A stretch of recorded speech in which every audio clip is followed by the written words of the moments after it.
the appeals chambers unanimously confirms the impugned decision. This brings us to the end of the summary of the appeals chamber judgment. So ito po mga kaibigan, no, ang babaeng ito, siya po yung judge sa appeals chambers, no, na nag-reject sa request ni Digong for interim release. Kamakailan lang, sinanction po sila ni Donald Trump. No, pakinggan natin pa kasi parang nagrereklamo siya sa nangyari. To block property and to ban immigration. And essentially, they're intended to block our accounts, bank accounts, not only in the United States, which for me is not of no significance, but also in Europe. But the thing is that in Europe, the accounts we have are in European banks that normally should work independently from any policy from the United States. So at the beginning, I was called from the bank, I wouldn't say the name now, to announce me that they were canceling my credit card and that I couldn't move any bank account in dollars. I couldn't touch it because they are like kind of freeze. Well, and then we discovered that I couldn't make even an Uber. I couldn't ask even an Uber meal or an Uber taxi. I couldn't use Western Union, where normally I send money to my country for the maintenance of my house. Simply, Western Union has frozen my money without any explanation. They don't receive calls. They don't say nothing. Simply, it's done. But the most interesting thing or terrible thing here is that the sanctions are not only against us, the judges, for our job, but against our families. In my case, they affected also my daughter's visa.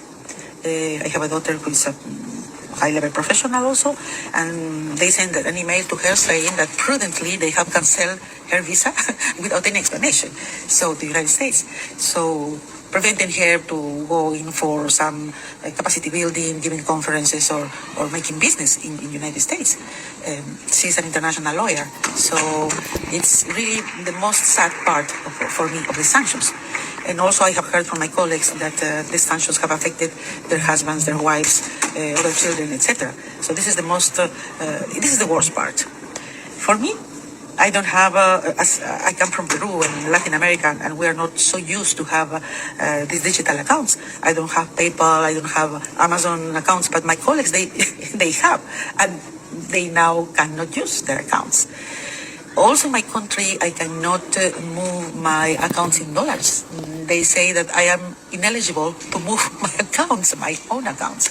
So this is the way we cannot buy flight tickets, etc. Doon. Ano ba yan? Yan yung sinasabing karma is a bitch. No? Na karma agad eh.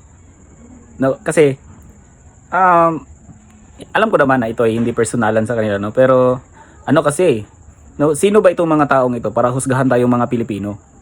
Dapat kasi ang Pilipino ay huhusgahan ng isang huwes na Pilipino. No, gumagana naman dito ang ating justice system. Gumagana namang lahat, no? Sabi nga ni Marcos, may mapapanagot sila sa flood control. So bakit pa kailangan natin ng International Criminal Court? No? Tapos itong International Criminal Court o itong ICC, magaling lang ito sila sa mga mahihinang bansa, yung maliliit. No? Siguro 99% ng mga na-convict nila ay from Africa. Africa, yung mga black, no, yung mga taong inalipin ng mga kanluraning tao noon. Yun yung mga nasentensyahan nila dito. No? At ngayon naman, yung ICC, hindi na siya for justice eh. No, nagagamit na sila sa politika eh. Nagagamit na. Kasi kung for justice talaga sila, bakit hindi nila mahuli si Putin? Bakit hindi nila kayang hulihin si Netanyahu? 'Di ba? Naglabas sila ng arrest warrant diyan eh. Eh bakit takot sila kay Donald Trump? No?